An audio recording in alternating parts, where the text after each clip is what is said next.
Look what just arrived at my house.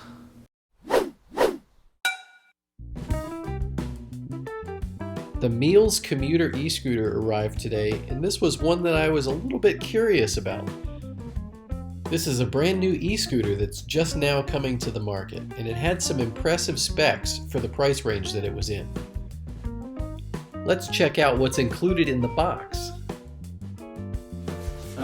This is how it comes, almost completely assembled, it looks like. I might have a little bit of work to do. And in this little brown box here, we've got some end grips, which is great. Looks like we've got power supply here for charging. An Allen wrench, I'm assuming this is to put it together. And what looks to be like the end of a pump, so that you can expand the pump and maybe get this in between parts of the tire to hit the valve. I was super surprised at how easy this was to set up. First, you've got to unlatch the front stem from the fender, and then you can lift the stem up into place.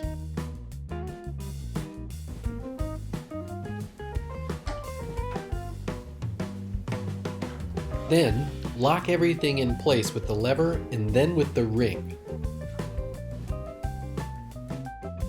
Next, we're going to attach the brake assembly.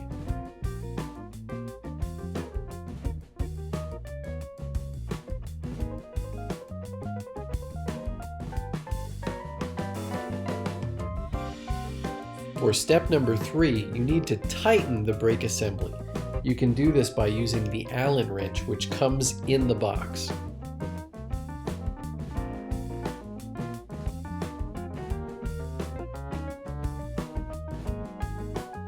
Next, we need to tighten the folder screw.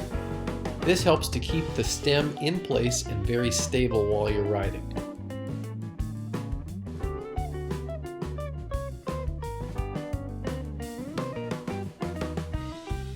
Now we need to put on both sides of the handlebars.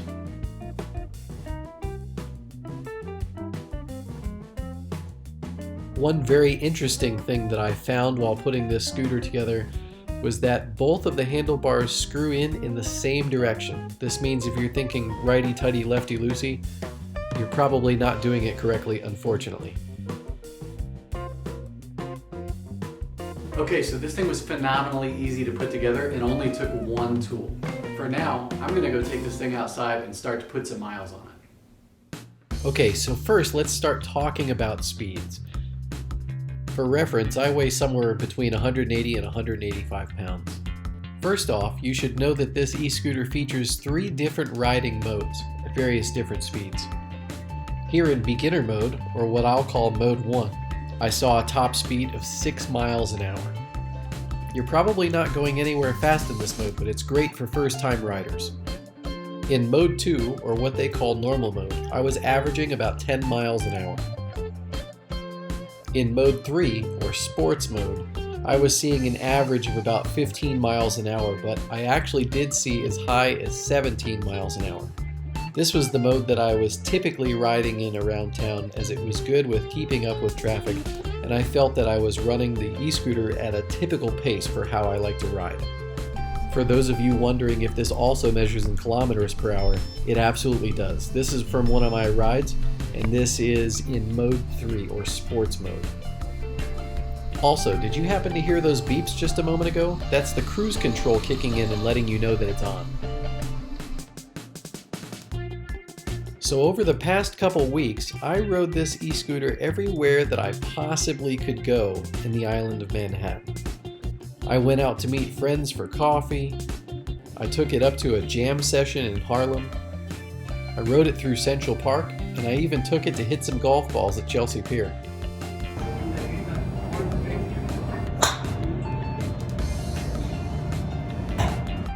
Anyway, before I continue rambling on about all the fun stuff I got to do with this scooter in the past couple weeks, let's talk a little bit more about the specs and how they weighed out. So first of all, let's just quickly run over speeds again. It was advertised as having a max speed of 15.5 miles an hour, and I actually saw up to 17.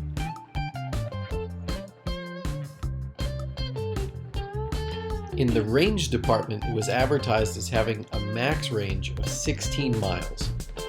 In my own findings, I rode in sports mode for 8.3 miles and normal mode for 11.8 miles.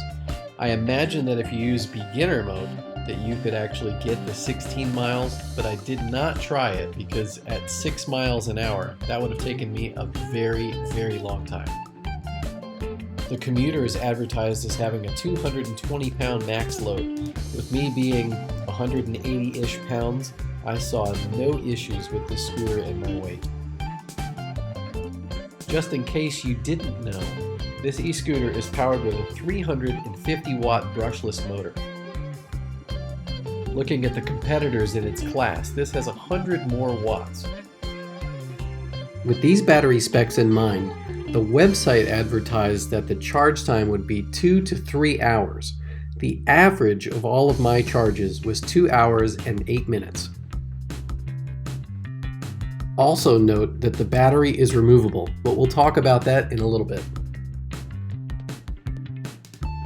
Although the Meelz Commuter doesn't have a suspension system in the front or the rear, it does have pneumatic tires, and that made a really big difference when I was riding over uneven terrain and rough pavement.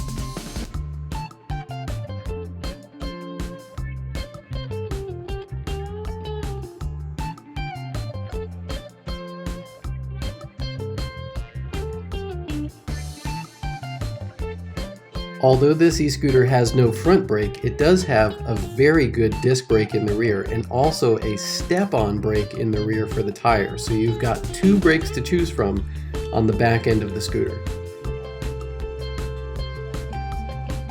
I shouldn't have done this before riding it, but I made an adjustment to the rear disc brake before I took it out. In actuality, I found that it was well adjusted coming from the factory.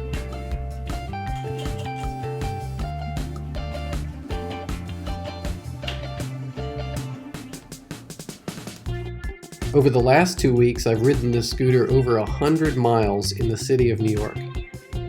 I've continued to be impressed with its build quality and attention to detail in the design of this scooter. It's quite often when you're looking at a new e-scooter and you see a lot of the same specs that are available across all of the competitors in the market in whatever class you're looking at. But I always really appreciate companies who are thinking just a little bit outside the box, from something as simple as having a well-made bell on the handlebars or a small bag hook, but also definitely things like a removable battery, or even the idea of putting 2 brakes on the rear wheel of the scooter. These kinds of things really stand out to me. Meelz did an excellent job at creating what I found to be a really great scooter.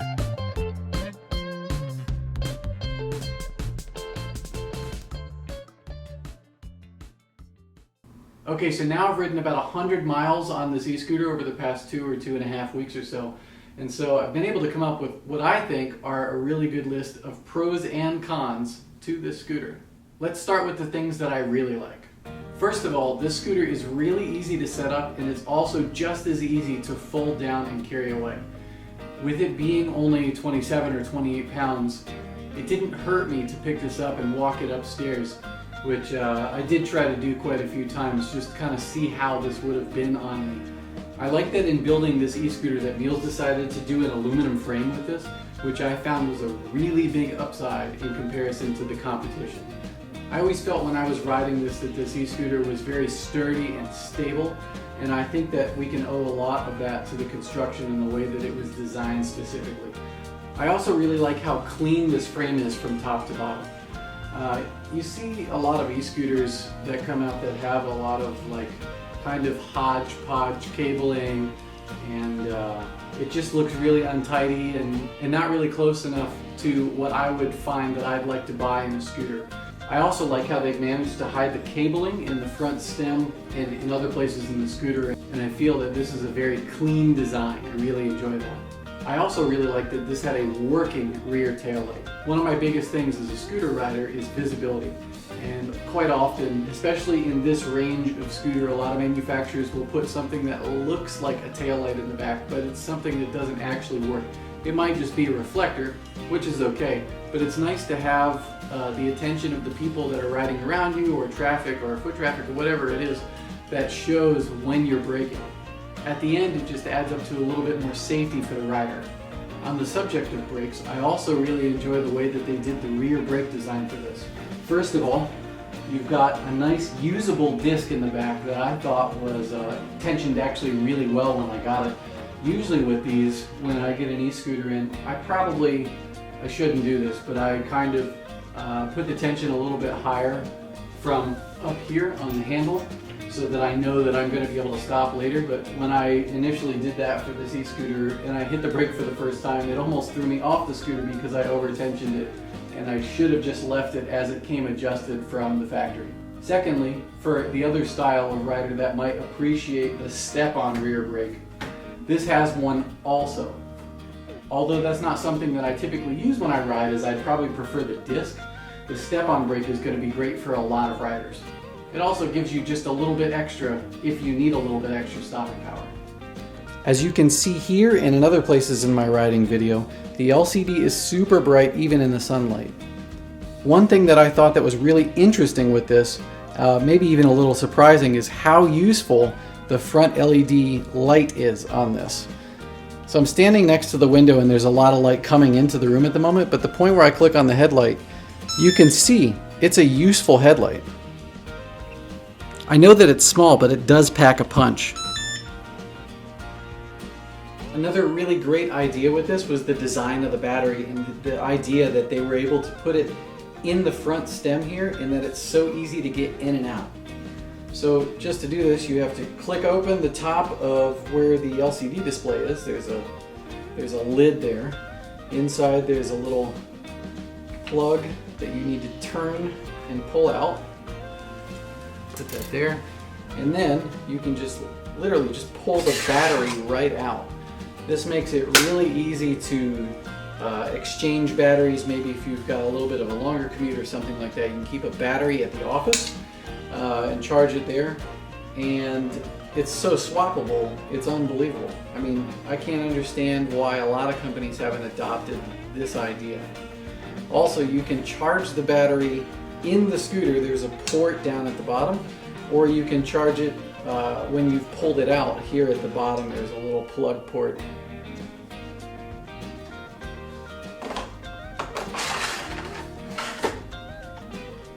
The throttle on this is spring-loaded and quite responsive. It's good. It's very easy to turn on, just 2 clicks and hold. That turns on. You've got changing your mode, your driving mode there with this button on the front. I usually keep it in the top mode because it you get about a 15 mile an hour speed or so out of it. You can activate your front headlight very quickly with 2 taps. Headlights on, headlight off, and then 2 taps and a hold to turn the scooter off. Very easy. One thing that I want to point out too is that the pneumatic tires on this e-scooter were the right choice. A lot of the competitors include solid tires with their scooters, which is okay for a lot of people, especially those that don't really want to screw with maintenance and things like that. But riding a scooter in the city, you really need to have pneumatic tires. They help you a little bit extra with a lot of the pavement issues that you might have, and rolling over grates or cracks in the road or construction. To me, just this simple idea of putting pneumatic tires on this scooter in this class of scooter puts it ahead of the rest of its competitors. I should also note that this comes with a super useful bell on it too. It was very easy for me to use in traffic, and people heard me coming, going around, whatever it was. And the design is, I think it's going to last actually really well. This is not really something that I use on here, but there's a bag hook for ladies that might want to bring a purse or something small with them. I also really enjoyed the length of this front stem. So on the website it mentioned something about that this e-scooter would be comfortable for riders up to 6'5", which I thought was going to be really interesting when I got it, because I'm about somewhere between 6'3" and 6'4", depending on which convenience store I'm leaving, and about 185 pounds or so. For something that doesn't have an adjustable front shaft here, front stem, for riders like a lot of other e-scooters do, I didn't know how this was going to fit me. I was surprised though that the height of this fit me really well and was really comfortable. Actually more comfortable than most scooters that I've ridden that had an adjustable front shaft. Okay, so let's talk really quick about some of the things that I didn't really enjoy on this scooter, including the kind of small grips. They're a little bit small for my hands, and you know, after a while riding, I was just a little bit less comfortable than I felt I should have been on this. It's just, you know, I don't have huge hands by any means, but I wish that these came with grips that were just a little bit thicker. Another thing I was missing on here is if you look at the LCD display, you'll notice that there's actually not an odometer on there. So I said that I had ridden 100 miles, and that was because I had to map out every route that I took to do this. I also should mention that I think that the kickstand is just a little bit wobbly, but I'm not really going to complain about that. To be honest with you, in the scooters that I've ridden, I've not found a lot of kickstands that I really liked actually, even on some of the highest end, you know, $2,000, $3,000, $4,000 scooters. I don't know why the industry just doesn't seem to provide a great kickstand. Another thing that I noticed with this is that I don't really find it has a really great turning radius. That's as much as you get going left and then going right. And I don't find this to be an issue as a rider, but I do find this to be a little bit of an issue when you're like taking the e-scooter in and out of your house through the doors and in the elevator. It's a little less maneuverable than I wanted it to be, but the other side of that is that it's a very light e-scooter, so it's also very easy to just pick up and maneuver yourself. And the last con that I have for this list is that this e-scooter is actually a little bit front heavy. So if you're going to ride this at any weight or height, I should mention that, you really need to be mindful to put more of your weight maybe towards the back of the scooter. I didn't feel like I was going to go over the handlebars at any point, and I rolled over a lot of stuff in the last couple weeks while I was testing this out. But you notice very quickly when you see this e-scooter, if you pick it up just once, you can see how front heavy it is, and it's because, you know, the hub is in the front, the stem has the battery in it, and in the back there's almost no real weight to it. The aluminum frame is so light, and the only real weight is coming from whatever there is in weight from the disc brake and the back tire. Do I think this is unsafe? No. And this is a design that happens quite frequently in this industry with a lot of different companies. Just be a little mindful to put your weight towards the back of the e-scooter as you're riding. So would I recommend the Meelz Commuter eScooter? Absolutely. I think that it's a good e-scooter. I think that it's very well made. I was able to clock results that were fairly close to what we advertised on the website in terms of speed and range. And it was a fairly comfortable ride in the city over a lot of uneven pavement. Also, if you're really concerned about the cells in your battery, they offer an upgrade to a Panasonic battery. Want more content just like this? Subscribe to our channel and click the bell for notifications.